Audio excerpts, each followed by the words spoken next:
Terakhir, saudara, mabuk lem, pemuda panjat tower.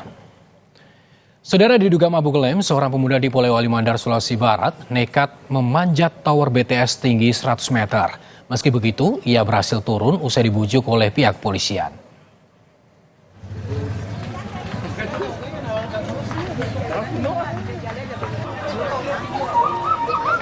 Warga Kelurahan Polewali Minggu sore dihebohkan dengan aksi toleng.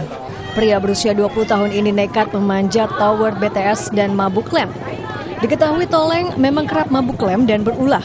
Dan ini bukanlah kali pertama ia memanjat tower dalam kondisi tak sadarkan diri.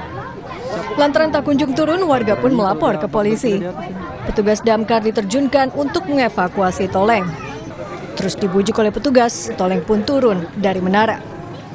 Ya, dia naik datang apa itu ngelem, mengisap lem. Jadi kondisinya lagi mabuk ya? Iya, di atas selalu ketawa-ketawa, dibilang bagus sekali pemandangan di sini Kak. Setelah berhasil selamat, pemuda mabuk ini pun langsung diamankan aparat kepolisian untuk menjalani pemeriksaan di Mapolres Polewali Mandar.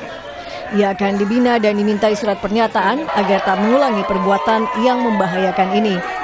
Edwin Arwan Pitu, Kompas TV, Polewali Mandar, Sulawesi Barat.